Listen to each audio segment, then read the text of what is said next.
जागो गोरचंद बोले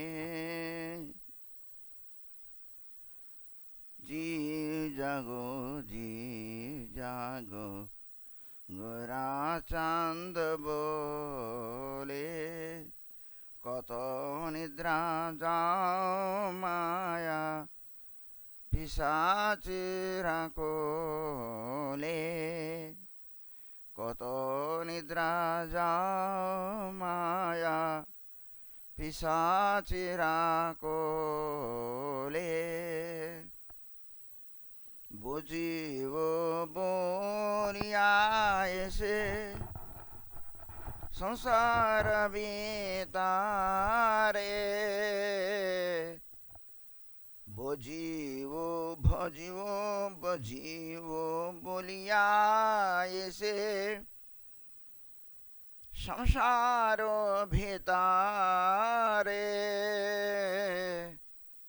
भूलिया रहिले तुमी अविद्यार भारे भूलिया रहिले तुमी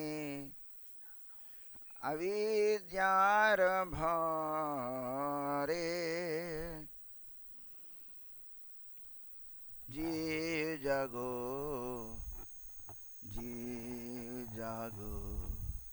गोरा चांद बोले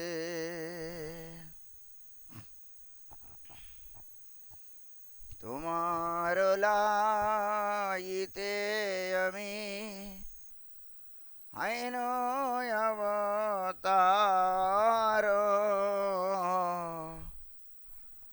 तुम्हारे लाइते अमी हैनो अवतार आमी बिना बंधु आरो किया चे तुम्हार आमी बिना बंधु आर किया चे तुम्हार एनेची औषधी माया नाशिवार लागे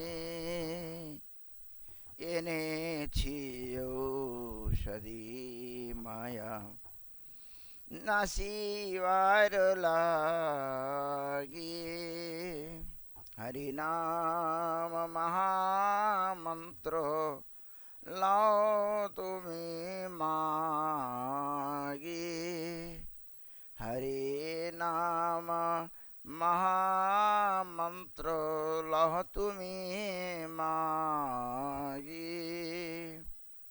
भक्ति विनोदा प्रभु चराने पड़िया भक्ति विनोदा प्रभु चराने पड़िया श्री हरि नाम मंत्र लैलो मागिया से हरि नाम मंत्र लैलो मागिया जीव जागो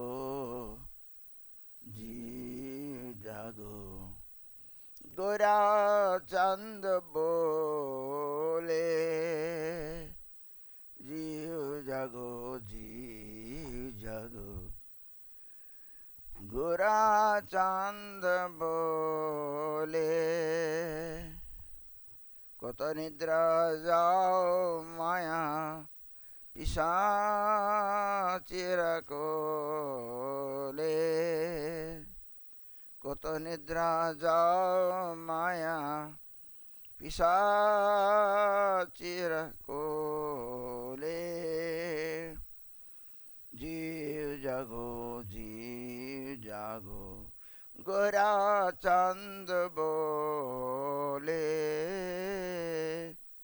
हरे कृष्णा కృష్ణ కృష్ణ హరే హరే హరే రామ రామ రామ హరే హరే హరే కృష్ణ కృష్ణ కృష్ణ హరే హరే హరే రామ రామ రామ హరే హరే హరే కృష్ణ కృష్ణ కృష్ణ హరే హరే హరే రామ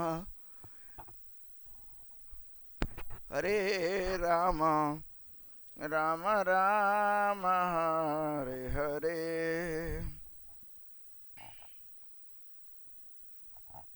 తై గుర హరి బోల్ హరి బోల్ హరి బోల్ హరి బోల్ తై గుర హరి బోల్ హరి బోల్ హరి బోల్ హరి బోల్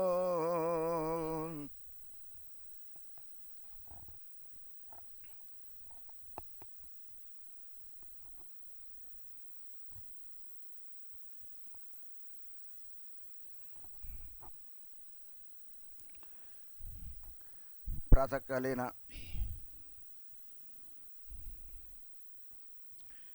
శ్రవణకారి భక్తులందరికీ కూడాను ప్రభాత వందనం.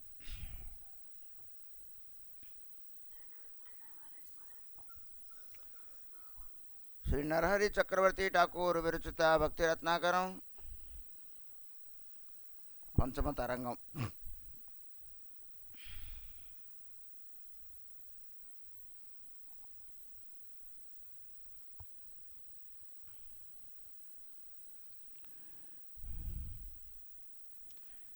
శ్రీ రాఘవ పండిత గోస్వామి పదులవారు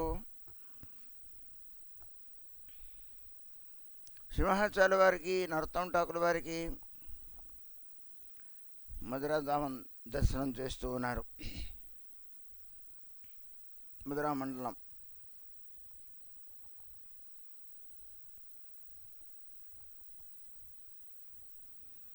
అదండి. కాలక్రమంలో పృథివీలో ఉన్న ధూళికణాలైనా లెక్క పెట్టడం సంభవం అవుతుందేమో, కానీ మధురా మండలంలో ఉన్న తీర్థాన్ని లెక్క పెట్టడం అసంభవం. కేవలం మధురా ధామం కాదు ఇక్కడ చెప్పేది, మధురా మండలం అంటే వ్రతధామం. 265 కిలోమీటర్లు సుమారు విస్తీర్ణంగా మై ఉన్న ద్వాదశ వనములు, ద్వాదశ ఉపవనములు, ఇలాగ మొత్తం ఎన్నైతే ఉన్నాయో అన్ని మృతమండలంలో ఉన్న తీర్థములు అన్నీ కూడాను అడుగడుగున తీర్థములు ఇప్పటికే కనపడతాయి. ఎన్నో తీర్థములు, ఎక్కడికి వెళ్తే అక్కడ తీర్థములు, పెద్ద పెద్ద సరోవరులు, మరి చిన్న చితకా కూడా కాదు. దానికి అందమైన మెట్లు, అందమైన వ్యవహారము, లోతైన నీరు, దాన్ని మెయింటైన్ చేయడము, అలాగా రాజులు పోషించి దాన్ని మళ్ళీ పునరుద్ధరిస్తూ వస్తూనే ఉన్నారు.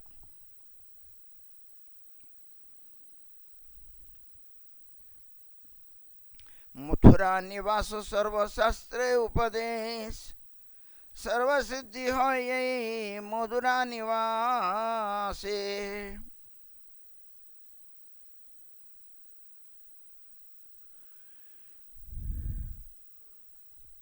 ముల్లోకము యొక్క ప్రకాశము ఎక్కడైతే ఉందో, గోపీగణం ఎక్కడైతే విరాజులుతూ ఉన్నారో,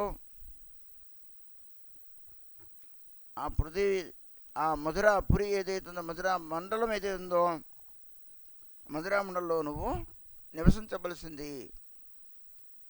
పాతాళఖండంలో, పద్మపురాణం పాతాళఖండంలో చెబుతున్న మాట ఇది. ఎక్కడ నివసించాలి? రామానందరాయల వారు మహాపురుష సంవాదనలో ఎక్కడ రాధాగోవిందుల యొక్క నిత్యలీలాస్థలైన బృందాల్లో దర్శించాలి అని రామానందరాయల వారు మనకు చెప్పారు. నివాస స్థలం నివసించేట్లేదు అక్కడే నివసించాలి. మనం ఎక్కడే ఎందుకు మనం అక్కడ నివసించకుండా ఎక్కడ ఎందుకు నివసిస్తూ ఉన్నాము?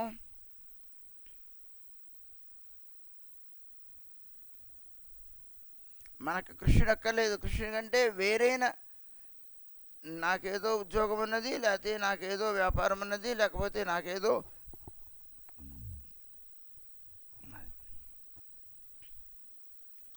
నేను అక్కడ ఉండాలి, లేకపోతే నాకు పిల్లలు ఉన్నారు, మనవళ్ళు ఉన్నారు, భార్య ఉంది, భర్త ఉన్నారు, తల్లిదండ్రులు ఉన్నారు. భిన్నమైన ఆలోచనలతో మనము ఆయా చోట్ల మనం ఉంటున్నాం. మనమేం భగవంతుడి గురించి ఏం ఉండట్లేదు. భగవంతుడి నిమిత్తం భగవంతుడికై భగవద్ధామంలో మనం ఉండట్లేదు. ఎక్కడ ఉంటున్నామో అక్కడ ఉండి మనం భగవంతుని భజన చేయాలి అని అనుకుంటున్నాం. అయితే మహాత్ములందరూ కూడాను సర్వస్వము త్యాగం చేసి గృహం వదిలేసి మఠము,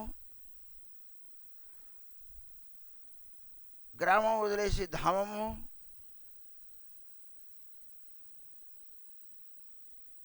మరి తన వారిని వదిలేసి రాధాగోవిందులే సర్వస్వము అనుకుంటూ ఉన్నారు. వాళ్ళు కృష్ణగత ప్రాణులు.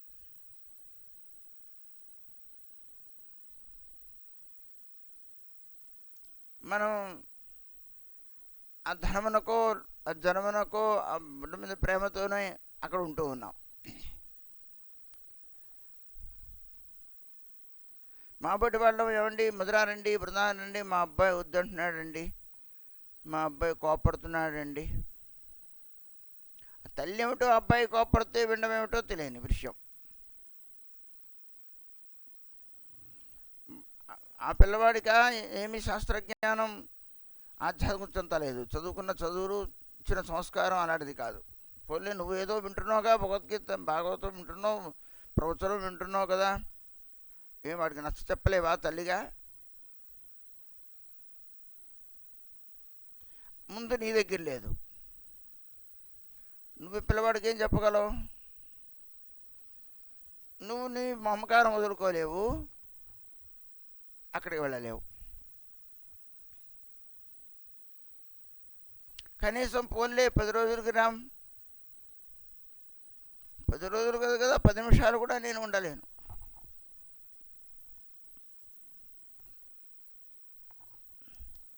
శారీరకమైన బంధువులు, శారీరకమైన వాళ్ళతో సంబంధం అక్కడ ఉండడం అనేది భగవంతుడితో సంబంధం పెట్టుకోవడం అన్నది. పంచవేద భక్త్యంగములలో ముద్రావాసం అనేది ఒకటిగా మనం చెప్పుకుంటూ ఉంటాం. సాధు సంగము, భాగవత శ్రవణము, నామ సంకీర్తనము, శ్రీమూర్తి సేవనము, ముద్రావాసము. ముద్రావాసం అంటే ధామవాసం, బృందావనవాసం, వ్రతవాసం, ధామవాసం, భగవంతునికే నివాసం. ముద్ర అన్నది ఏదో ఒకరి యొక్క గ్రామం కాదు.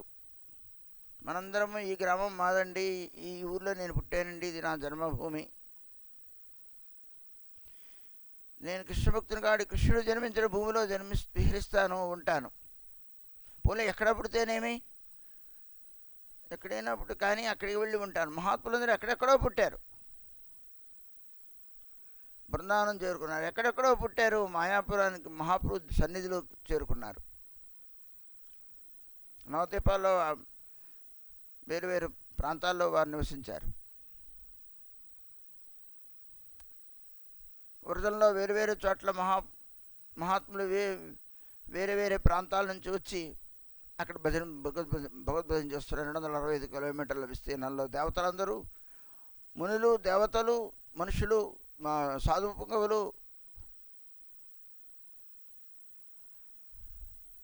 వ్రతవాసులు ఆ విశ్వాసంతో వ్రతం నుండి బయటికి ఎవరు వెళ్ళరు. గంగా స్నానానికి ఓ హరిద్వార్ అంటారు, గంగోత్రి అంటారు, యమునోత్రి అంటారు,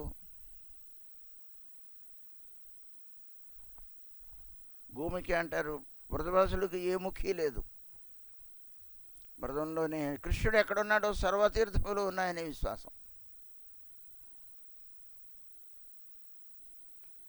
కృష్ణుడు ఎక్కడ ఉన్నాడో అక్కడ అందరి దేవతలు ఉంటారు. అది కృష్ణ భక్తి అంటే. అలా తెలుసుకోవడమే కాకుండా అలా రియలైజ్ అవ్వడం, అలా బృందావనానికి వెళ్ళాలనుకోవడం, బృందావనాన్ని పొందాలనుకోవడం, బృందావనంలో ఉండాలనుకోవడం.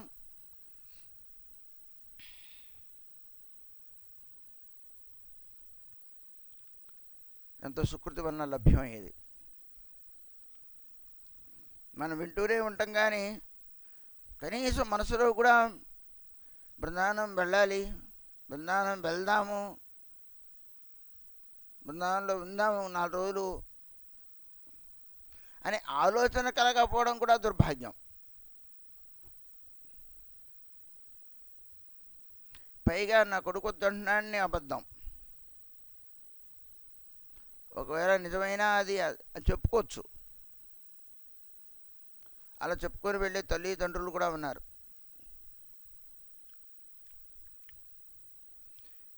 ఏ కొడుకు భగవద్ ఆరాధన, ఏ తల్లి భగవద్ ఆరాధన చేయమని చెప్పదో ఆ తల్లి తల్లి కాదన్నారు.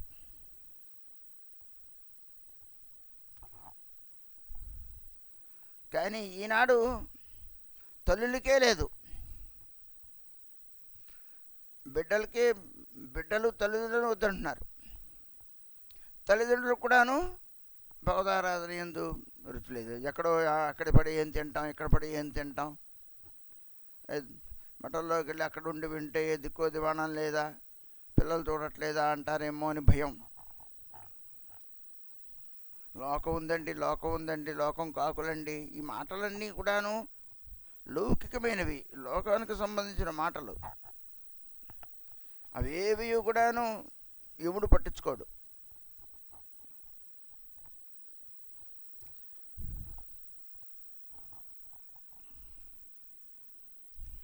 మనందరం ఈ శాస్త్రాన్ని వినడంలో ఎప్పటికైనా మనకు వెళ్ళాలనే ఆలోచన కనీసం కలిగితే మనం ధన్యులం. సర్వసిద్ధులు కలుగుతాయి మధురావాసం. ధర్మ అర్థ కామ మోక్ష. సరే, ప్రేమ అయితే ప్రేమకు నిధి. మాకు అక్కర్లేదండి ప్రేమ దోమ. ధర్మ అర్థ కామములు కావాలంటే అన్ని కోరికలు అక్కడ కలుగుతాయి. అది ప్రసాదిస్తుంది. అది ప్రేమనే ప్రసాదిస్తూ ఉన్నప్పుడు మిగతావి ఎందుకు మనకి కలగవు?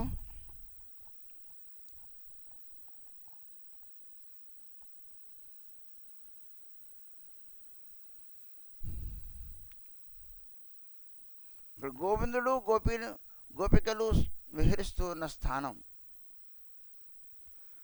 గోవులు విహరిస్తూ ఉన్న స్థానం, సాధువులు విహరిస్తున్న స్థానం, ప్రచ్ఛన్న భావంతో దేవతలు విహరిస్తూ ఉన్న స్థానం, నిత్యలీల నిరంతరము జరుగుతున్న స్థానం అజ్జప్పి ఈనాటికి కూడా. కాబట్టి మధురాపురిలో నివసించు నివసించు నివసించు అంటోంది పద్మపురాణం చెబుతోంది.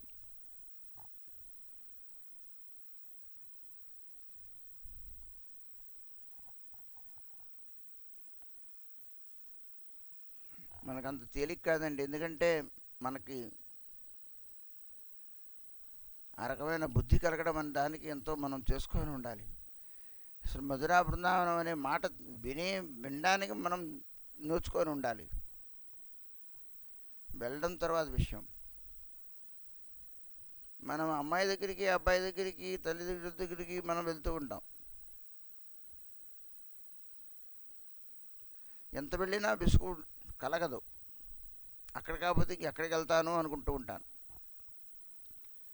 ఒక్కసారి బృందావనంలో వస్తే చాలు, ఇంకా జీవితంలో చూశాను కదా అండి అంటూ ఉంటారు. ఒక్కసారి చూస్తే ఏమర్థమైంది? నువ్వు నిరంతరం కూతుర్ని కొడుకుని చూస్తూనే ఉన్నావు, మరి నిరంతరం అక్కడికి వెళ్ళి వాళ్ళ దగ్గర ఎందుకుంటున్నావు? వాళ్ళకి ఏదో వివాహం చేసేసావు, వాళ్ళ పిల్ల జల్ల వాళ్ళతో వాళ్ళు బతుకుతూ ఉన్నారు. నువ్వు 4 రూపాయలు డబ్బులు తీసుకొని నీ పాటికి నువ్వు ధామానికి వెళ్ళి 4 రోజులు ఉండొచ్చు కదా. ఆశ్రమాలు కూడా ఉన్నాయి.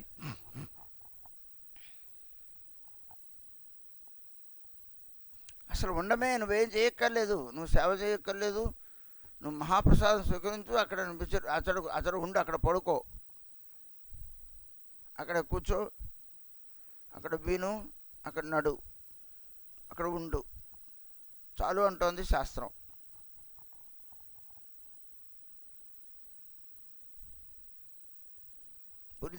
పూరిదహం యొక్క మహత్యాన్ని చదువు శాస్త్రం. పడుకుంటే చాలుట, దండం పెట్టినంత ఫలితంట. మహాప్రసాదం తింటే చాలుట, ఏకాదశి ఉపవాసం చేసినంత ఫలితం.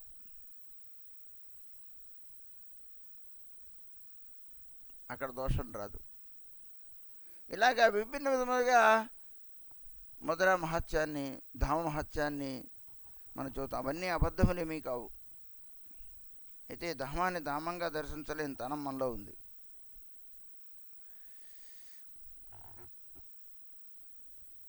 ఇటు నుంచి దోషం ఉంది కానీ అటు కాదు. ఈ వ్యామోహాన్ని కళ్ళకి పెట్టుకొని ఉన్నాం కాబట్టి దీన్ని వదిలేస్తే కనీసం అది మనకు దుర్గోచరం అవుతుంది. ధామానికి వెళ్ళేటప్పుడు తిరిగి నేను వస్తానని రిటర్న్ టికెట్ కూడదట.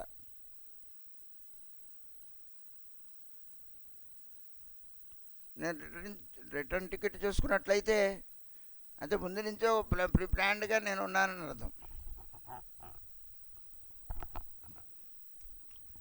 అలా చెబుతూ ఉంటారు మహాత్ములు.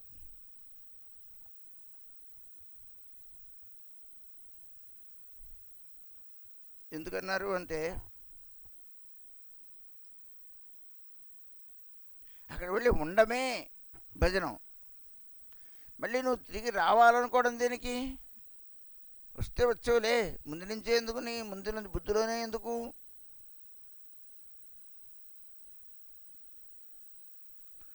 అప్పుడు వెళ్ళిన ఫలితం, వెళ్ళిన ఉద్దేశమే లేదు.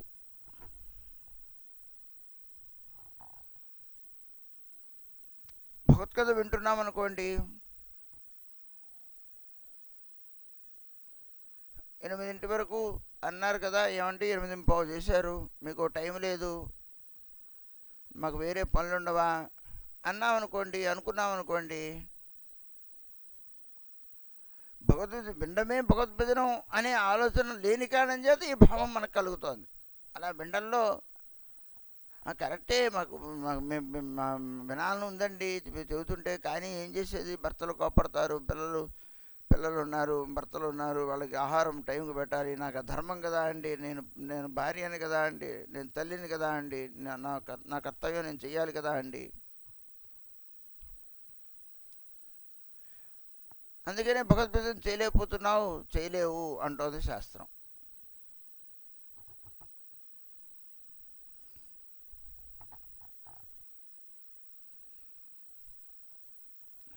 ఏదైనా దాన్ని అలా వింటూ అలా ఉండమే భగవద్గీత. నాకు మళ్ళీ దీని తర్వాత వేరొకటి ఉంది అనుకునే ఆలోచన మనకు కలుగుతోంది కాబట్టి మనకు ఆ వినడం వల్ల కలిగిన ఏ ఫలితం ఏదైతే ఉందో దాని ఎందుకు నష్టం మనకు కలగట్లా. ఏదైనా ఒకటే, దేవుణ్ణి చూస్తూ ఉంటాను, నువ్వేం చేయక్కర్లేదు, దేవుడు ఎదురుకుంటా కూర్చొని ఉంటాను, దేవుణ్ణి చూస్తూ నేను నామం చేయను, ఇంకేమీ చేయను, పోనీ ఏదో ఒకటి ఆయన దర్శనం, ఆయన చూస్తూ ఉండట. ఆ భజన భక్తంగం పట్ల నిష్ట కలిగి ఉంటే అందే సిద్ధిని కలగజేస్తూ ఉంటుంది, చూడలేని తనాన్ని కలగజేస్తుంది.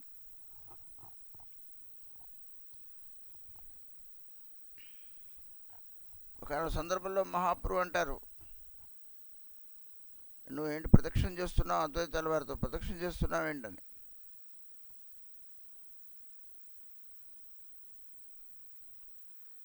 మరి వెనక తిరిగితే కృష్ణుడు కనపడ్డ కదా మందిర ప్రదక్షిణ చేస్తే. కృష్ణ దర్శనంలో నిష్ట కలిగి ఉన్నట్లయితే మనం వెనకాల ప్రదక్షిణ చేయడానికి కూడా వెళ్ళాం, ఇంకొక బచ్చంగాని ఆసనం దగ్గర కూడా వెళ్తే వెనక్కి వెళితే నాకు కృష్ణుడు కనపడ్డ కదా, ముందే కృష్ణుడు ఉంటాడు కదా, కృష్ణ యొక్క ముఖ దర్శనం నాకు అవదు. నేను ప్రదక్షిణ కూడా చేయను, నేను ఆయన చూస్తూ ఆయన ఎదురుగుండా ఆయన ఎదుట నేను అలా ఉండిపోతాను స్థానువునై. అది దర్శనంలో నిష్ట. అది ఎంత చిన్నదైనప్పటికీ, సామాన్యమైనదిగా అయినప్పటికీ దాని యందు నిష్ట కలిగి ఉన్నట్లయితే అది మనకు భక్తిని కలగజేస్తూ ఉంటుంది. మధురావాసం చేయి, నువ్వేమీ చేయకలేదు, నువ్వు మధురలో నివసించు చాలు.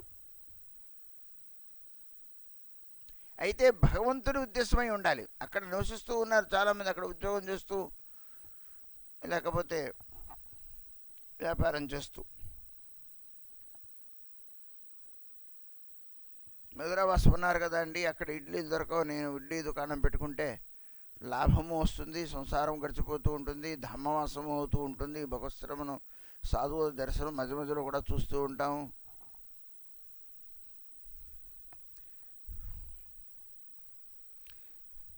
అక్కడ ఉద్దేశం ప్రధానంగా హోటల్ పెట్టుకుంటే లాభాలు వస్తాయనే ఉద్దేశంతో పెట్టుకుంది. ఉద్దేశంలో తీన ఉన్న కారణం చేత అది మధురావాసం అనిపించదు.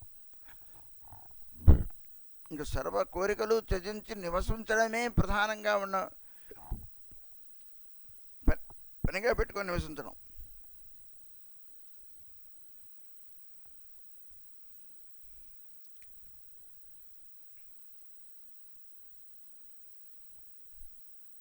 నువ్వు నిర్వచ్ఛన్నమైన సుఖాన్ని పొందాలి అని అనుకుంటున్నావా? అయితే అనంత సుఖాన్ని ప్రసాదించే మధురాపురంలో నివసించు.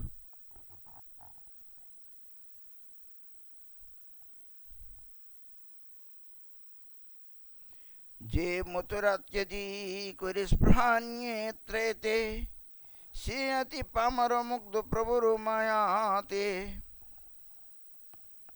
ముద్రాధామాన్ని త్యజించి ఇంకెక్కడో ఉండాలి, నేను రిటైర్ అయిన తర్వాత నేను బిడ్డల దగ్గర ఉండాలి, లేతే వేరే చోట ఎక్కడ ఉండాలి అని నీ ఆలోచన ఏదైతే ఉందంటే నువ్వు ఇంకా మాయ నిన్ను పట్టుకొని ఉంది అని అర్థం.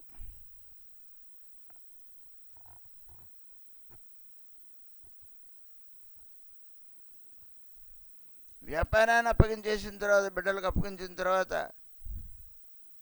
నేను ఇంట్లో ఉంటాను అనుకోవడంలో అర్థం లేదు. ఇప్పటిదాకా నువ్వు ఎక్కడికి వెళ్ళావు? నువ్వు వెళ్ళు, ధామంలో వెళ్ళి 10 రోజులు ఉండిరా, నీకు ధనం ఉంది. పులే ధనాన్ని వెచ్చించి అక్కడ నువ్వు సాధు చేసుకుంటూ ధామంలో ఉండు కొంతవరకు. అసలు నీకు ఆలోచన ఎందుకు కలగట్లేదు? నిర్వచ్ఛన్నమైన సుఖాన్ని నువ్వు పొందాలి అనుకున్నట్లయితే మధురలో నివసించు.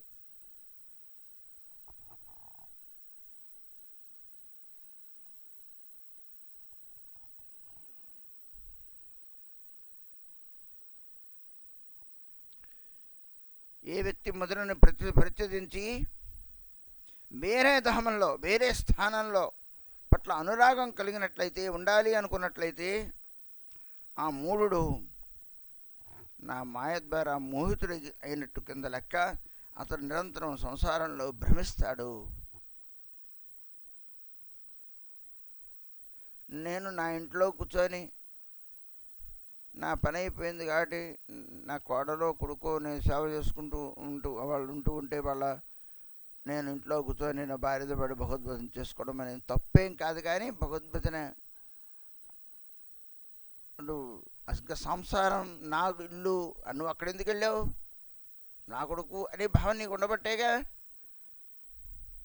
ఆ ఇంట్లో ఎందుకు ఉంటున్నావు, నా ఇల్లు అని ఉండబట్టే కదా.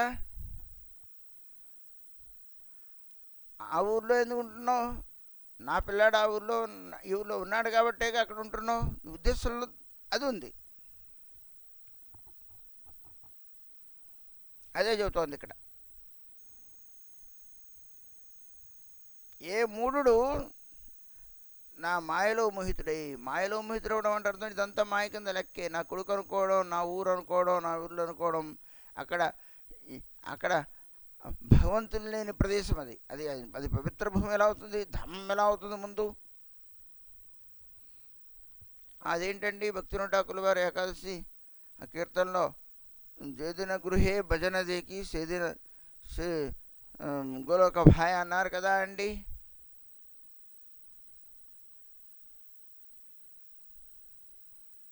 జేతిన్ గృహే భజనదికి గురం. ఏ గృహంలో ఉండి భజన చేస్తున్నావు, అది ఈ గృహంలో ఉండి భజన చేస్తున్నావు అంటే నువ్వు ఇంట్లో ఉండి చేస్తున్నావు అని కాదు అక్కడ అర్థం.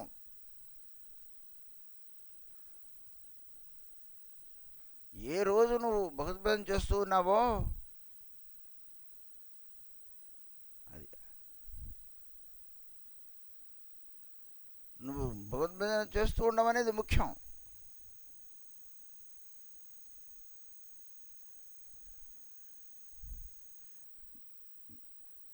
అక్కడ భగవదారాధనము అనే ఉద్దేశం, అక్కడ భగవదారాధన ఉద్దేశంతో అక్కడ ఎలా ఉండి భగవదారాధన చేస్తావు? నువ్వు మధురా వెళ్ళి కూడాను నీ గృహంలో ఉన్నావనుకో, లేకపోతే మఠంలోనే ఉన్నావనుకో, లేకపోతే మఠానికి వచ్చావనుకో, అక్కడ కూడా గృహం ఉన్నది, 4 గోడల మధ్యగా ఉండదు. ఏ గృహంలో ఎవరు ఏది చేస్తారో అది గృహం. గృహం మధ్యలో కృష్ణుడు ఉన్నట్లయితే మందిరం అన్నారు, గృహ మధ్యలో సాధువులు ఎత్తి ఆశ్రమం అన్నారు, గృహం మధ్యలో గృహస్థులు అన్నట్లయితే అది గృహస్థుల యొక్క ఇల్లు అనుకున్నారు. ఏ గృహం మధ్యలో ఇతర కార్యకలాపాలు చేస్తే అది ఆయా పేర్లతో పిలవడం జరుగుతోంది, అది గృహమే. ఏ గృహం? ఏదో నువ్వు తప్పు చేసావు, అది గృహమే. 4 గోడలు ఉంటాయి, కారాగృహం, అది వ్యభిచార గృహం, అన్ని గృహములే. కానీ ఏ గృహంలో ఉండి అంటే ఏ చోట ఉండి నువ్వు భగవన్నామం చేస్తావో, భగవద్భజన చేస్తావో,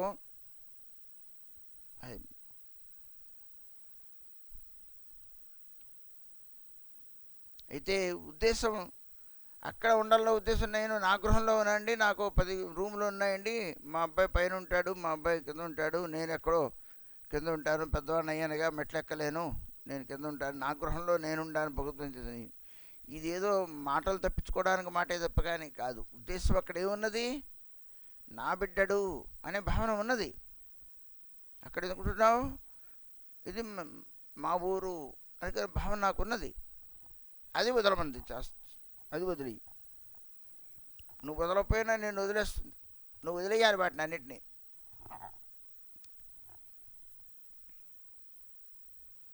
కాబట్టి మాయా మోహితం లగుట చేత మూఢులు మధురాభాసం చేయలేరు, సంసారంలో తిరుగుతూ ఉంటారు. సంసారం అంటే ప్రపంచంలో తిరగడం అంటే 84 లక్షల జీవరాశుల్లో ఆయా చోట్ల జన్మిస్తూ ఉంటారు, తిరుగుతూ ఉంటారు. నువ్వు మానవుడిగా పుట్టి నువ్వు నీకు వింటున్నావు, తెలుసుకుంటున్నావు, చూస్తూ ఉన్నావు, నీకు వివేకం, జ్ఞానం ఇవన్నీ ఇచ్చాడు మహాత్ములు, సాధువులు, భగవంతుడు నీకు చెబుతూ ఉన్నారు. ఈ మానవజనం లభిస్తుందో లభింపదో తెలియదు. నువ్వు బుద్ధిపూర్వకంగా నీకు బుద్ధి ఇచ్చాడు, వివేకం ఇచ్చాడు, నువ్వు భద్రావాసం చేయకుండా ధామవాసం చేయాలనే ఆలోచన కలకపోతే ఇతర జన్మల్లో ఎలా కలుగుతుంది? అదేదో సుకృతి చేసుకుంటే అది ఉంటుంది తప్ప కానీ నేను ధామంలో ఉన్నానని నేను కుక్కమైనా అనుకోగలదా? ఒక ఆవు అనుకోగలదా? అది సుకృతి చేసుకున్నది. ఒక ఆవు బృందాలలో ఉన్నది, ఒక ఆవు వేరే చోట ఉన్నది, తనకు తెలియకుండానే. కానీ తనకు తెలియదు నేను ధామంలో ఉన్నాను. కానీ మనుషుడికి తెలుసు నేను ధామం బయట ఉన్నాను, ధామంలో ఉండలేకపోతున్నాను, నా యొక్క ధామం బృందావనం, నా స్థానం బృందావనం, నా మనసులో బృందావనం అండి, మన్మోరు బృందావనం అన్నారు కదా అండి.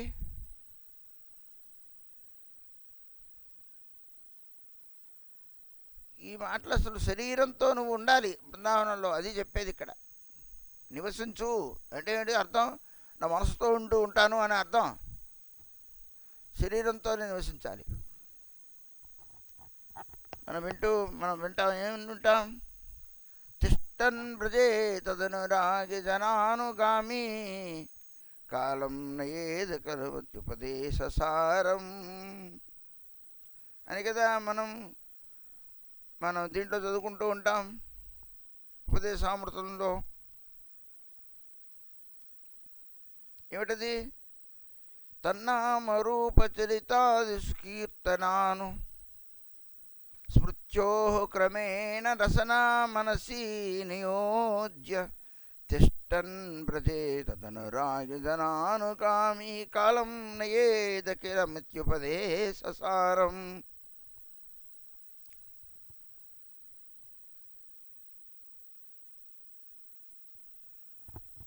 తన్నామ రూపచరితాది సుకీర్తన,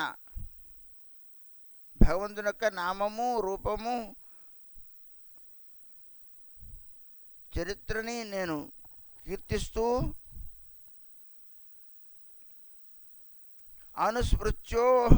అనుస్మృతి నిరంతరము కూడా వీటి ఆనుగత్యంలో వీటితో స్మృతి చేస్తూ ఇవన్నీ చేస్తూనే స్మరణం చేస్తూ క్రమేణ రసనా మనసి నియోజ్య, క్రమముగా ముందు నామం పట్ల రూపం పట్ల చరిత్ర పట్ల ఈ క్రమ పద్ధతిలో స్మరణం చేస్తూ మనస్సుని నియుక్తపరచి రసన మనసి రెండింటినీ కూడాను నాలుగుతో నామం చేస్తూ మనసుని అర్పించి తిష్టన్ బ్రజే, ఎక్కడ ఉంటాను? బ్రజంలో నివసిస్తూ.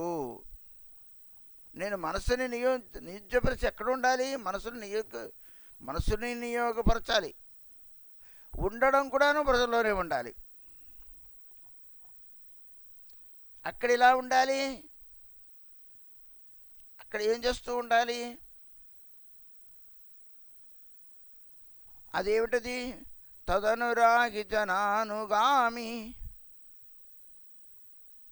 భగవంతుని పట్ల అనురాగం కలిగిన జనుల్ని అనుగమించుచు. సాధువుల యొక్క బృందాలలో ఉండడము అంటే దానికి 3 పాయింట్లు చెప్పారండి.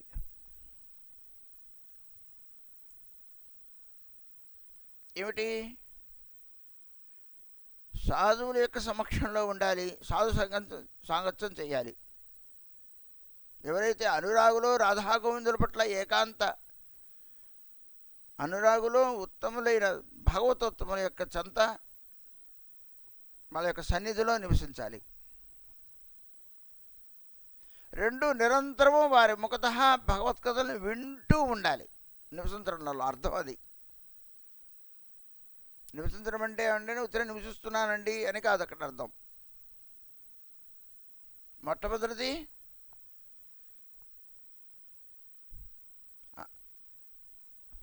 ఆ రసిక మహాత్ముల యొక్క పరమభాగవతుల్ని అనుగమిస్తూ వారి చెంతనుండాలి,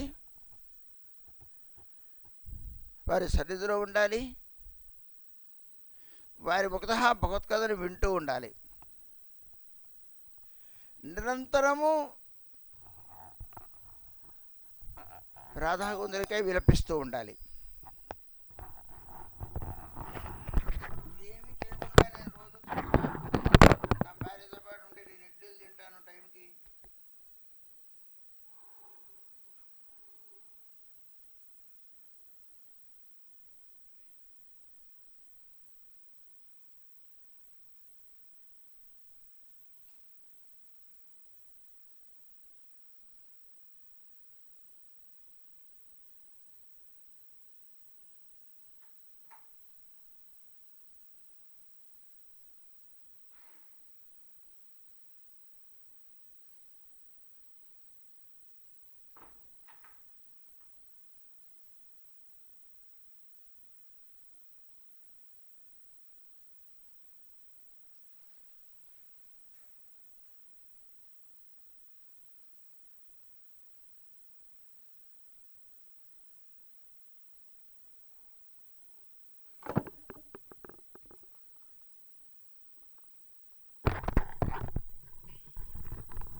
ఇక్కడ నా సుఖాన్ని వదులుకోలేను,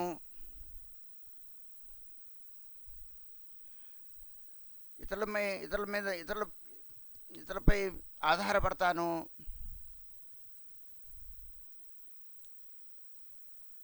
ఇవన్నీ ఉన్నప్పుడు ఇక వాసం ఏమన్నది, నివాసం ఏమన్నది? ఇక్కడ పూర్తిగా రాధాజీ కృపపై ఆత్మస్వరూపం చేయడం అన్నమాట. ధామాన్ని ఆశ్రయించడం అంటే రాధాజీ చరణముని ఆశ్రయించడం.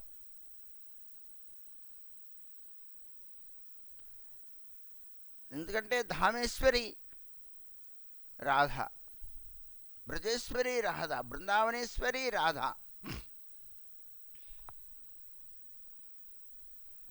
నేను నివసించుట అనే మాటలోని అర్థం ఏమిటి? వెళ్ళి ఏదో ఉండుట, అక్కడ ఏదో రూమ్ తీసుకొని, లేదో అక్కడేదో ఆశ్రమం వాళ్ళు ఏదో 3 పూట్ల పెడుతూ ఉంటారు, వండుకోక్కర్లేదు, సరిపోతుంది వాళ్ళకి, ఏదో నాకున్న డబ్బుల్లో నేను ఇచ్చేస్తాను ఓ 10,000.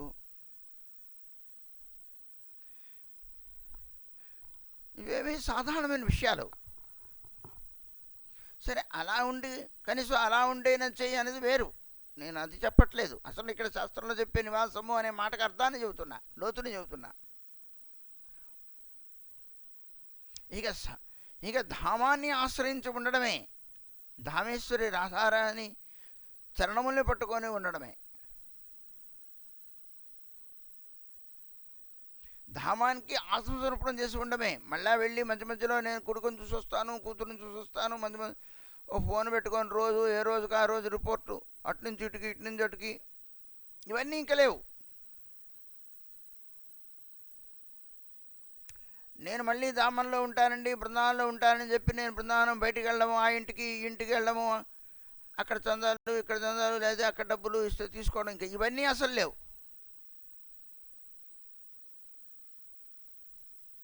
అప్పుడు ధామాశ్రయం అవదు, ధామనివాసం అవదు.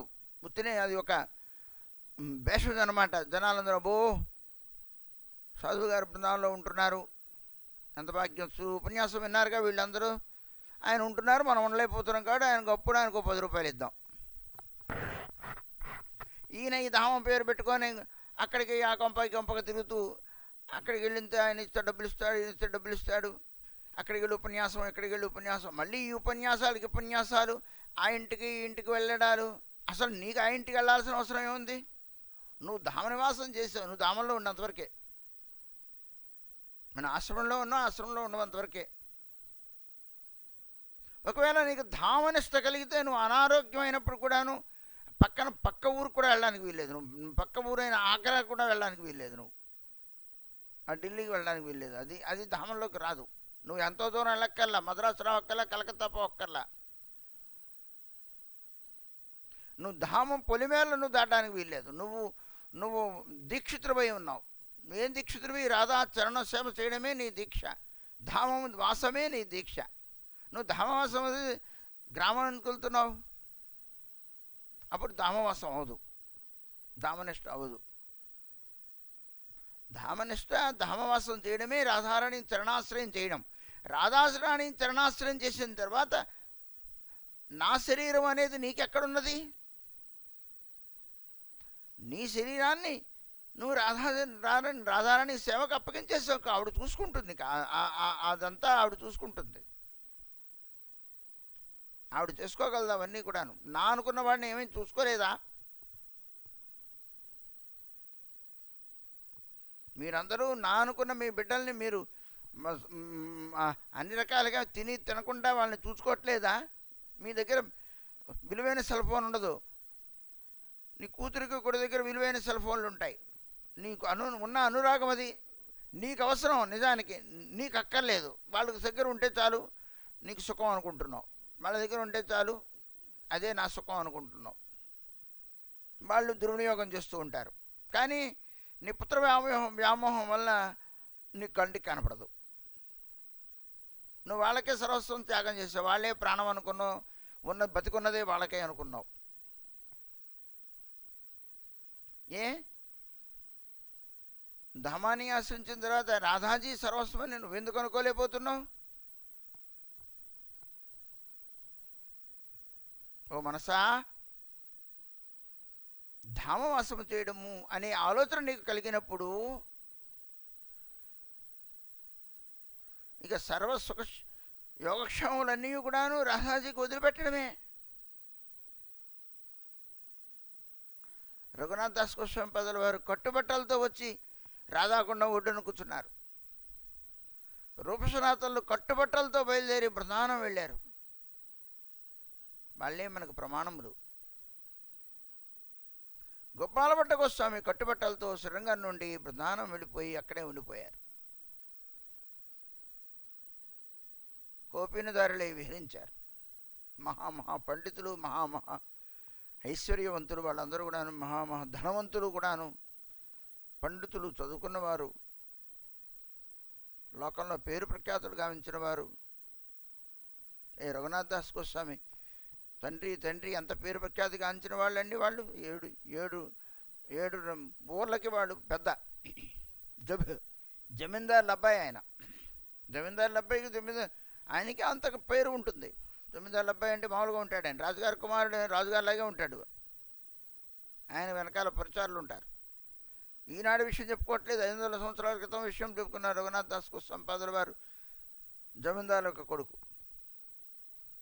ఈనాడు ఒక కారు ఉంటేనే పట్టుకోలేం.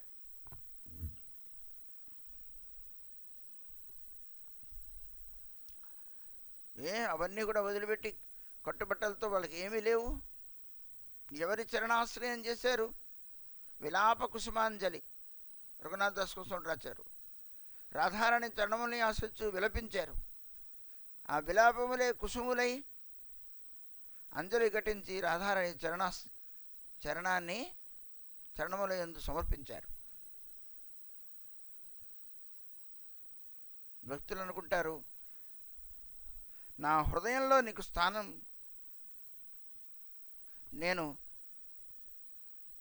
మహామహా రత్నాల హారాలు, పుష్ప హారాలు, లేకపోతే విలువైన నైవేద్యములు నేను చెల్లించలేను. నా కన్నీటి పుష్పములతో నీకు మెడలో మాల వేస్తాను. మీరిరువురిని కూడాను నా హృదయంలో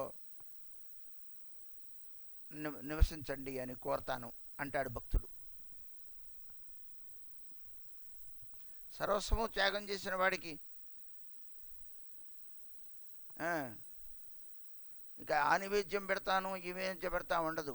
వాడు కేవలం నిరంతరము కూడా కన్నీటి ద్వారా కాళ్ళు కడుగుతూ ఉంటాడు. హృదయ బృందావనంలో రాధాగోవిందుల్ని కూర్చోబెడతాడు.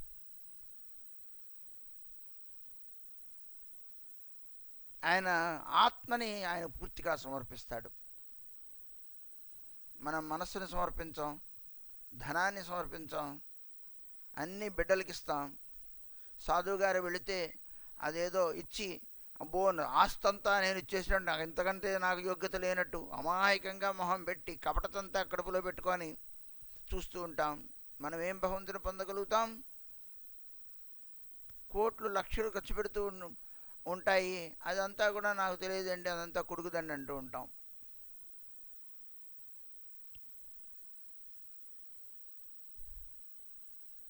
కానీ భగవంతుడు నువ్వేం నాకు అక్కర్లేదులే, నీ మనసు నాకు ఇవ్వు అంటున్నాడు. పాపం ఆయన నువ్వేం ఇవ్వద్దులే నాకు, అవన్నీ నీ బిడ్డలకి ఇచ్చుకో. పోన్లే మనమేమైనా అన్ని బిడ్డలకి వాళ్ళకి వీళ్ళకి ఇచ్చేసిన తర్వాత ఏమైనా మనసునేమైనా కృష్ణుడికి ఇద్దామా? ఆయన మనసేగా అడిగింది, కష్టం లేనిదేగా, ఆయనే ఖర్చుతో కూడిందేం కాదు. నీ డబ్బులేం అడగట్లేదు, భయపడక్కర్లేదు. నీ ఆస్తిపాస్తులు అడగట్లేదు, నువ్వేం భయపడక్కర్లేదు. మనమనాభో మద్భక్తో మజ్జాజీ మావ నమస్కురు అన్నాడుగా 4 పాయింట్లు. నీ మనసును నాకివ్వు, నా భక్తులు కమ్ము, మజ్జాజీ నన్ను పూజించు, నాకు నమస్కరించు. ఇందులో రూపాయి ఖర్చు ఏముందండి? నీ చెట్టుకు పూలు ఉంటాయి, పూజించు. నీ చేతులు ఉన్నాయి, నమస్కరించు, భజించు, మనసుని అర్పించు.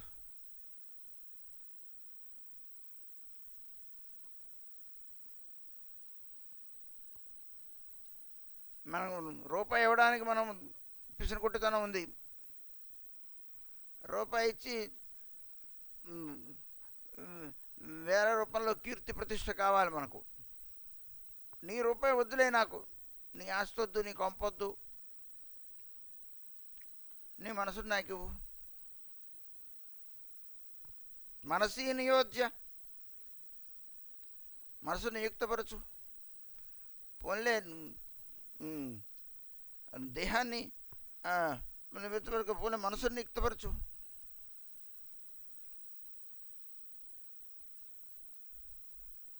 నిరంతరం నామం అనుకుంటున్నావా? రాధానామం, కృష్ణనామం. ఇంట్లో కూర్చొని అను, నిన్నేమి ఇంటికి బయట రావట్లేదు అంటున్నావా? ఓ మనసా, నువ్వు అంటలేదు, నీకు అంత మనసు లేదు. ముందు మనసు, అంత మనసే లేదు నీకు.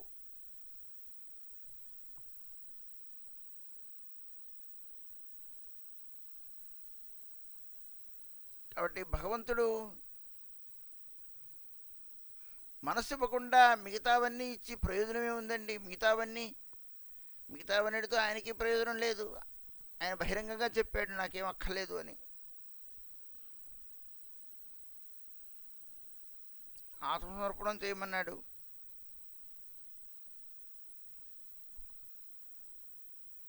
నా వాడివి కమ్ము అన్నాడు.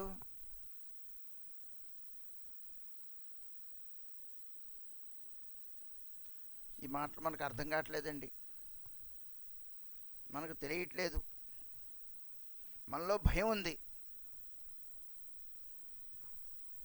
అన్నీ ఆయనకి ఇచ్చేస్తే మేమైపోతాం? భక్తి భక్తి భక్తి అంటున్నాం తప్ప కానీ ఇక్కడేదో మా కంటికి కనపడుతోంది కాబట్టి మేము చూస్తున్నాం కదా. అదే రాధాగోవిందులు కనపడితే మేము మటుకు ఊరుకుంటామండి? మేము ఇవ్వలేము. నీకెందుకు కనపడతారు? నీకు బుద్ధి వెలగట్లేదు. ఇల్లే కైలాసం, పట్టే వైకుంఠం, భార్యే లక్ష్మీదేవి, బిడ్డలే దేవతలు, ఉన్న ఊరే స్వర్గం.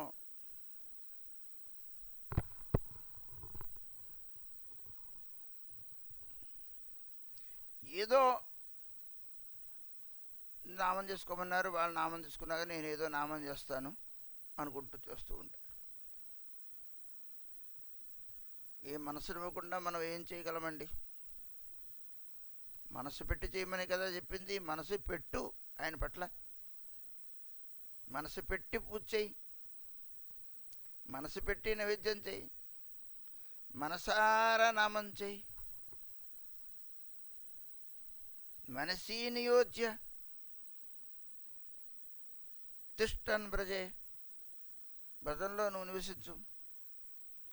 బ్రతంలో ఉండి మనసును తీసుకెళ్ళి ఎక్కడో నేను కొడుకు దగ్గర పెడతానంటే కుదరదు. ఇంకేదో లాలసయందు నా మనసుని పీడిస్తూ ఉంటే కుదరదు.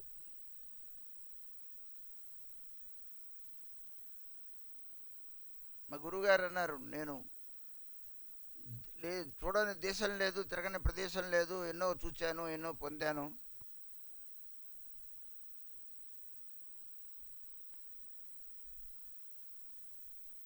నేను గోలోకంలో అయిన బృందావన ధామంలో నేను ఉండాలి అంటే ఇంకా మిగతా లోకాల్లో ఏమున్నాయో అన్నీ కూడా చూడాలి.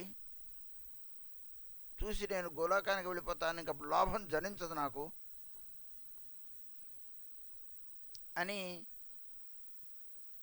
చార్ధాం పరిక్రమ చేశారు.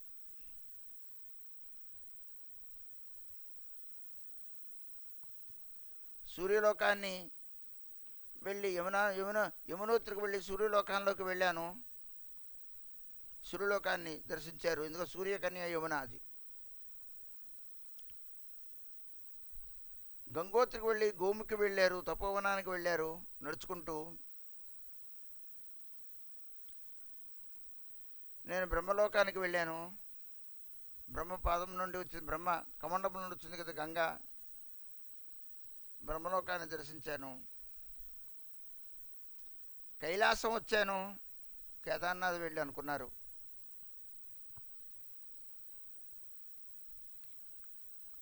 బద్రీనాథ్ వెళుతూ వైకుంఠానికి వెళుతున్నాను అనుకున్నారు, నారాయణ్ణి దర్శిస్తున్నారు, బద్రీ నారాయణ్ణి వైకుంఠానికి.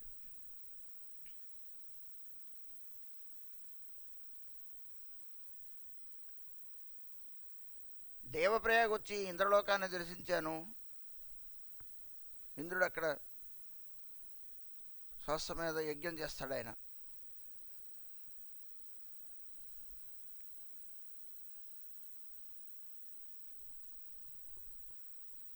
అన్నీ చూసిన తర్వాత ఆయన ఏకాంతంగా బృందావనాన్ని ఆశ్రయించి బృందావనంలో ఒక భజన కుటీర్ వేసుకొని ఆయన మఠము మందిరం అట్లా నా భజన చేయడానికి ఉన్న స్థానం అనుకున్నారు. భజన కుటీర్ అనేది ఒక పేరు పెట్టుకోలేదు ఆయన, తర్వాత తర్వాత పేరు అయింది. ఆ పేరు ఉంటుందిగా, భజన చేసిన స్థలానికి ఏం పేరు ఉండదు కానీ భజన కుటీర్ తప్ప ఆయన ఏం పేరేం లేదు. నేనేదో భజన స్థానం ఇది అనుకున్నారు. ఆయన పరమ ఏకాంత స్థలాన్ని ఆనాడు, ఈనాడేదో మనం చూస్తున్న బృందావనం కాదుగా, ఇది ఎప్పుడో జరిగింది. ఇది 1945లో జరిగింది. 40, 43, 45 మధ్యలో. అంటే ఎన్ని సంవత్సరాల క్రితం? 75 ఏళ్ళు పైన. అప్పుడు బృందావనంలో అది పరమ ఏకాంత స్థానం. రాధాజీ ఇచ్చింది, అక్కడ స్థలం ఉంది, నువ్వు వెళ్ళొచ్చు, నీకు ఆ స్థలం ఉందని చెప్పడం, అక్కడికి వెళ్ళడం, తాను భజన చేయడం. ఆ ధామాన్ని ఆశ్రయించి ఆయన ధామంలో ఉండిపోయారు.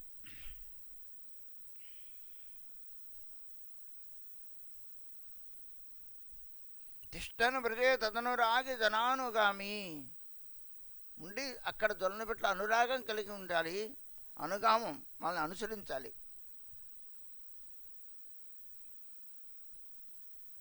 అనారాధ్యనాదాపదాంభోజరేణు అనాశ్రిత్య బృందాటవీం తత్పదాంకం.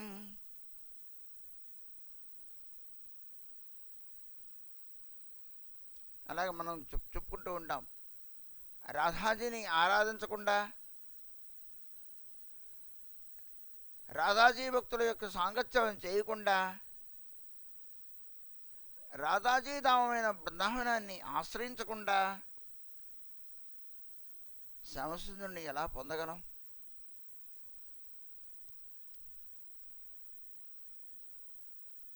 కాబట్టి రాధాజీ అనురాగం కలిగిన భక్తులతో సాంగత్యం చేయాలి వ్రతవాసం చేస్తూ. కాలం నయేదకిలమిత్యుపదేశ సారం. నేను అక్కడ కాలాన్ని వెళ్ళదీస్తాను, నేను అక్కడే ఉండి రాధానామం చెబుతూ ధామాన్ని ఆశ్రయించి రాధా పదపద్మాన్ని ఆత్మసమర్పణ చేసి నా సర్వస్వాన్ని సమర్పించి, మన గోస్వాములు అందరూ కూడాను అక్కడేదో నాకేదో స్థానం ఉంది, అక్కడ వెళ్ళలేదు, నడుచుకుంటూ మన ఏ మహాత్ముని చూసినా ఆ బృందావనం అంటూ వెళ్ళారు. ఏమి తిన్నారో, ఎక్కడ ఉన్నారో, ఎక్కడ పడుకున్నారో, ఏమి కట్టుకున్నారో ఎవరికి తెలియదు.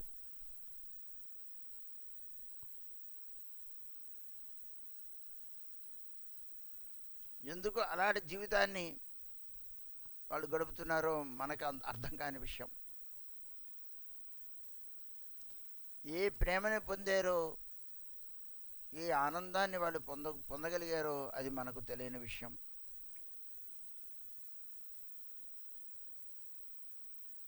ఏ అనుభూతుల్ని పొందారో, ఏమీ లేనప్పటికీ కూడాను ఏమి పొంది, ఏమి చూచి అక్కడ ఆనందాన్ని వాళ్ళు పొందగలిగారు, ప్రేమని, ఆనందంతో ఉన్నారు.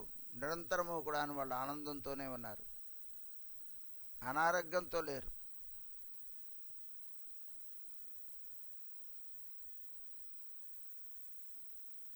నిరంతరము కూడా రాధానామాన్ని చేస్తూ విలపిస్తూ సర్వత్రా విచరణ చేశారు. ఏం పోగొట్టుకున్నారో మనకు తెలియట్లేదు, ఏం పొందాలి అనుకుంటున్నారో అది మనకు తెలియని వస్తువు.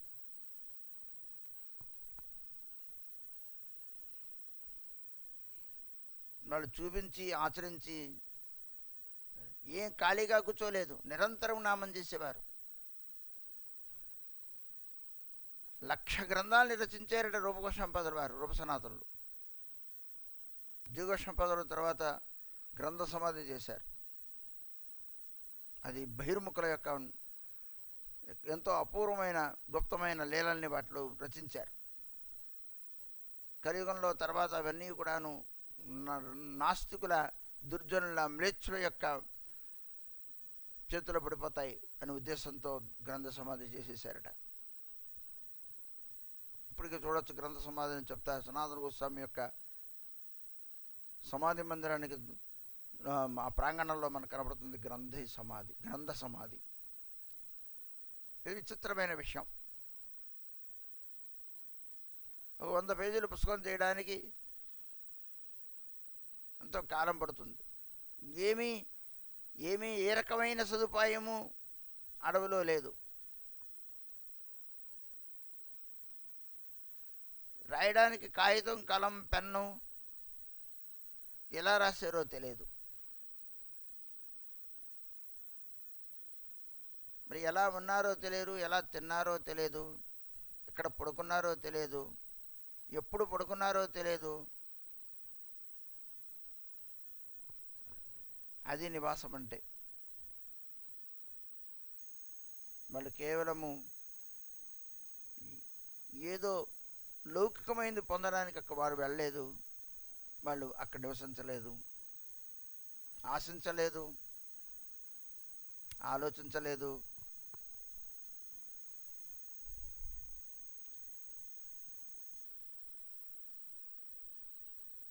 కేవలము వారు నిరంతరము రాధానామాన్ని విలపిస్తూ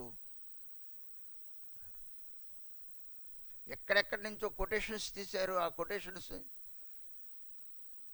మనం ఏదైనా రాయాలంటే ఒక డిక్షనరీస్ చూడాలి, ఇతర గ్రంథాలు, పురాణాలు ఎన్నో చూడాలి కొటేషన్స్ తీసుకోవడానికి. సనాతన గోస్వామి, గోపాల భట్ట గోస్వామి హరిభక్తి విలాస్ రాశారు. కొన్ని ఎన్నో వందల గ్రంథాల నుండి ఉటంకించి ఆ గ్రంథాన్ని రాయడం జరిగింది. ఆ పలానా చోట ఆ శ్లోకం ఉంది, పలానా చోట దాని గురించి చెప్పబడింది, పలానా చోట ఇక్కడ చెప్పబడింది, ఈ చోట ఇలా చెప్పబడింది. మరి ఆ కొటేషన్స్ని ఎలా తీయగలిగారు?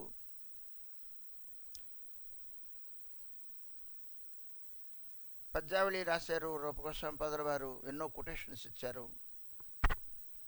సరే, సొంతంగా లలితమాధవం, వెతుకుతమాధవం మాటలను రాశారు. కానీ భక్తి రసామసింధు రాసినప్పుడు ఎక్కడెక్కడి నుంచో పురాణం నుంచి కొటేషన్స్ ఇచ్చారు. అవన్నీ కూడాను ఆయనకు అందుబాటులో ఎక్కడున్నాయి? అంత స్మృతి జ్ఞానం. ఇవన్నీ సాధారణమైన వ్యక్తులు కారు వాళ్ళు, సాధారణ వ్యక్తులే కారు వాళ్ళు అసలు.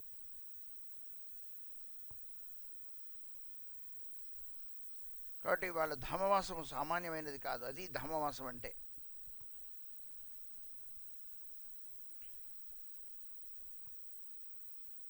ధామవాసం చేయడంలో ఇన్ని అర్థములు ఉన్నాయి. ఇంకేదైనా ఆశించి ధామం నుండి బయటకు వస్తున్నాడు అంటే, పోలే ధామం నుండి బయటకు వచ్చాడు, నేను అక్కడ బిల్డింగ్ కడుతున్నానో లేకపోతే అక్కడ ఏదో మేము చేస్తున్నాం, అది చేస్తున్నాం, సర్వసంగ పరిత్యాగం చేసి ధామాన్ని ఆశించిన వాడికి మందిరంతో పని లేదు, మఠంతో పని లేదు, దేంతోనూ పని లేదు.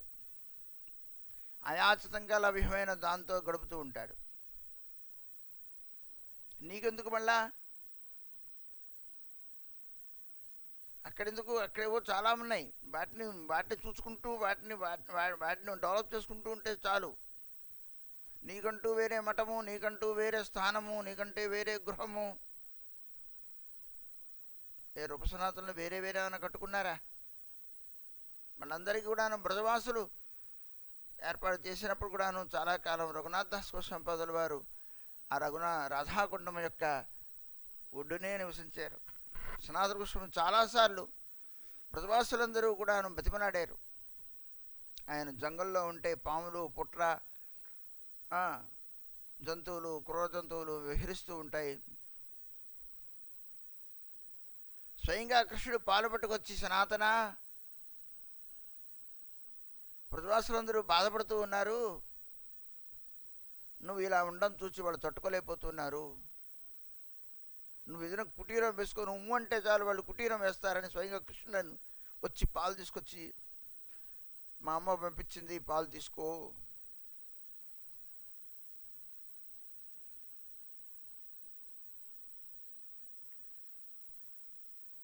సనాతన గోస్వామి చుట్టనక పుట్టనక కూర్చొని బోధారాధన చేశారు.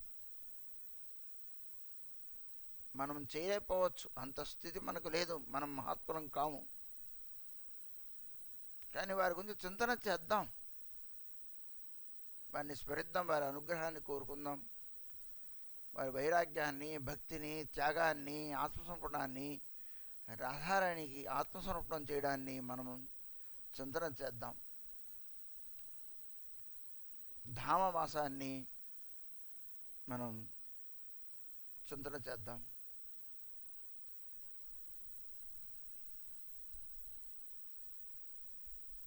ధామవాసం చేయడం అంటే అక్కడ ఇల్లు కట్టుకొని ఉండడం కాదు.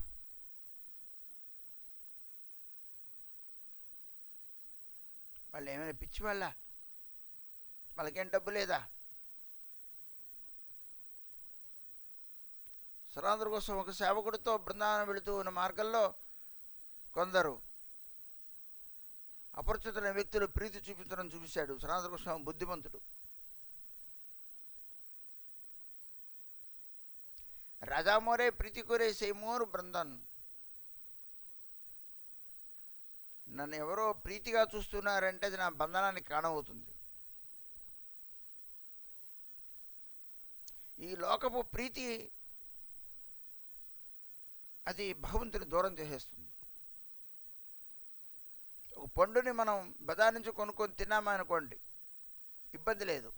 ఎందుకంటే 10 రూపాయలు ఇచ్చాం, పండు కొనుక్కున్నాం, అయిపోయింది. ఆ వ్యక్తికి నాకు ఏమీ సంబంధం ఉండదు. అది నయం. మనసులో భగవంతుని అర్పించాం, ఆకలేసింది, కొనుక్కున్నాం, మనస్ఫూర్తిగా మనసులో భగవంతునికి అర్పించాం, తినేసాం. కానీ ఒక ఇంటికి వెళ్ళినప్పుడు వాళ్ళకి సహజమైన భావన ఉంటుంది, సాధువు గారికి ఇస్తే నాకు మంచిది.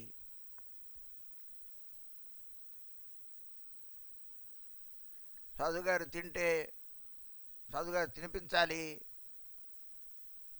ఆ తినిపించాలి అండల్లో నా మీద ప్రీతి కాదు,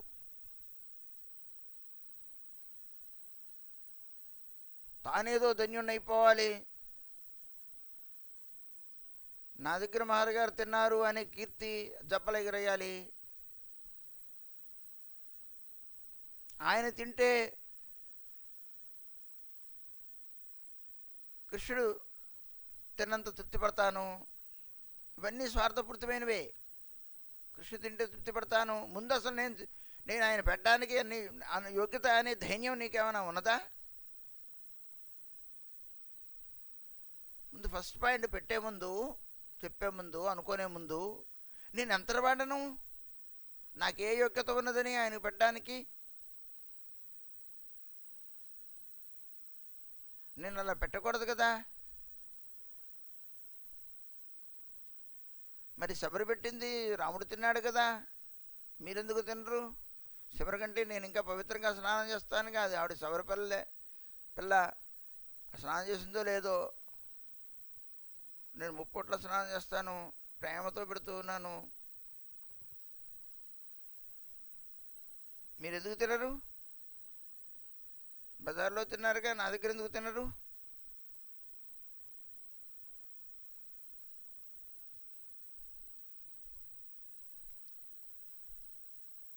మతంగమ్మని ఏ శిష్యునికి కూడాను ఆశ్రమాన్ని అప్పగించాల, కేవలం శబరికి అప్పగించారు. శబరి అప్పటికి ఇంకా చిన్నపిల్ల.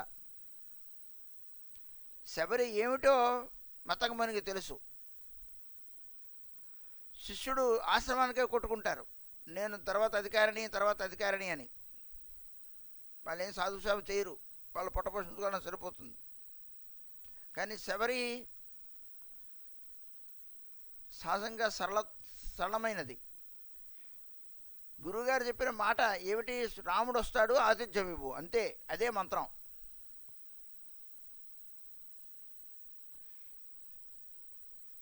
అనుక్షణము కూడా కంటికి కొవ్వొత్తులు పెట్టుకొని కంట్లో ఆ గడప దగ్గర కూర్చొని రాముని రాకై రామచంద్రం చేసి కంటిలో ఎప్పుడు రాముడు కనపడేవాడు. అప్పుడు ఎప్పుడు రాముడు ఎలా ఉంటాడో తెలియదు ఆవిడికి.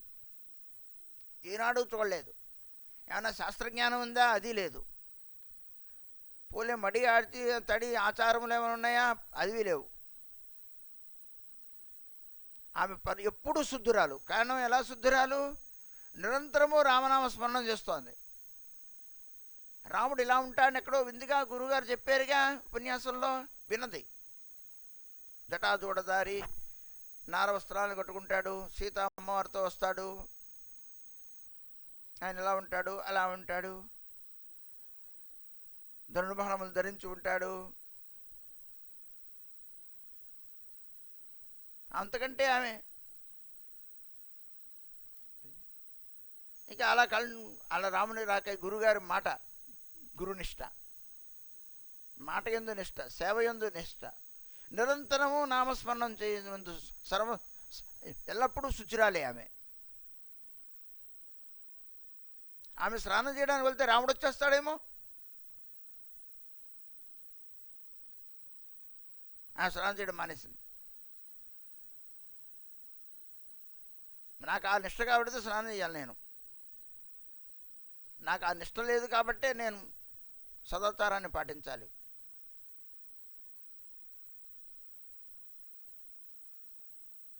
ఆమె ఎంత గొప్పది అన్నది చివరి కాలంలో మనకు తెలుస్తుంది. ఆమె నదిగా మారిపోయింది. ఆమె శరీరము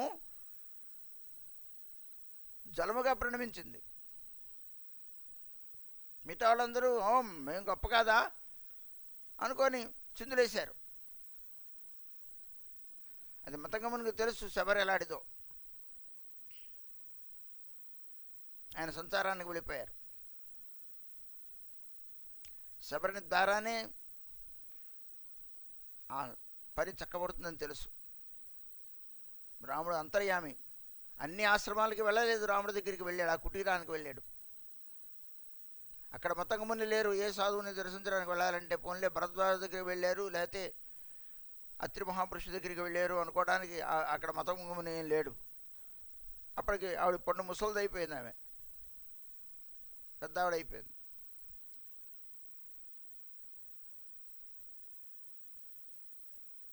అలాగ చూస్తూ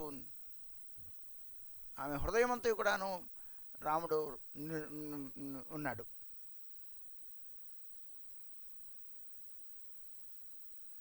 ఆమెను ఎలా నివేదన పెట్టాలో తెలియదు. ఆమె ఆ పళ్ళని పెడితే ఆయన తింటూనే ఉన్నాడు. కేవలం ఆమె హృదయాన్ని ఆయన స్వీకరించాడు. ఆమె ఆత్మసమర్పణ చేసింది. రామునికే బతికి ఉన్నది, రామనామం చేస్తూ రాములనే చూస్తూ ఉన్నది, సర్వదా పవిత్రురాలై ఉన్నది రామచంద్రతో.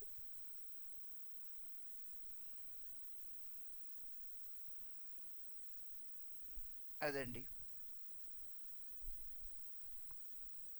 భగవంతుడు నిరంతరము కూడాను రాధాజీ యొక్క నామాన్ని చేస్తూ, స్మరణం చేస్తూ, కీర్తిస్తూ, విలపిస్తూ, విహరిస్తూ, దేనియందు కూడాను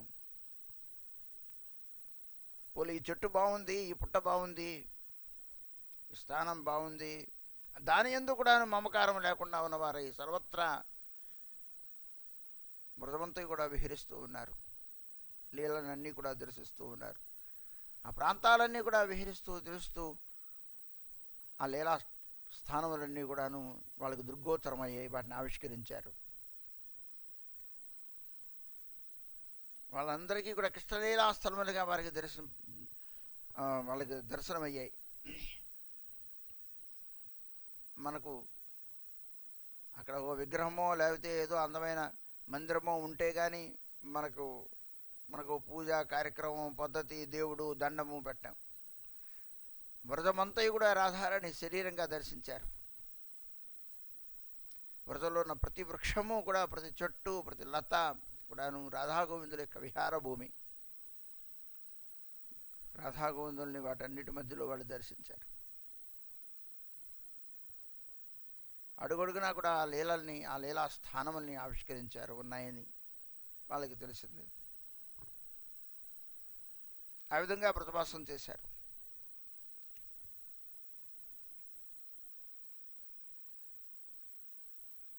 కాబట్టి ఎవరికైతే మధురాధామం పొంది, బృందావనాన్ని పొంది వేరే స్థానం పట్ల స్పృహ కలిగి ఉన్నట్లయితే, నేను అక్కడ ఉంటాను, మళ్ళీ ఇక్కడ ఉంటాను, అక్కడ కొన్ని రోజులు ఉంటాను, ఇక్కడ కొన్ని రోజులు ఉంటాను.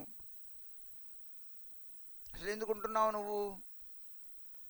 ఒక క్షణం కూడా ఉండడానికి వీల్లేదు. నీకు ఏదైనా అవసరమైతే ఉన్నంత వరకే తప్ప ఒక క్షణం కూడా నువ్వు బయట ఉండడానికి, గృహస్థులలో వినడానికి నీకు యోగ్యత లేదు.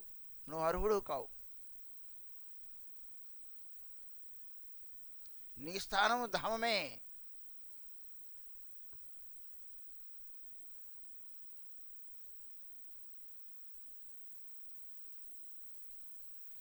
ఎవరికైతే వేరే స్థానంలో ఉండాలనే స్పృహ కలుగుతుందో అలాంటి దుష్టబుద్ధి జనులకు జ్ఞానం ఉందని ఎలా అనుకోగలం? అతడు అజ్ఞానం ద్వారా విమోహితుడిగా చెప్పబడుతున్నాడు అంటోంది ముద్రాఖండం స్కాంద పురాణం. వాంఛాకల్పతరుభ్యశ్చ కృపాసింధుభ్యో చ పతితానాం పావనేభ్యో వైష్ణవేభ్యో నమః.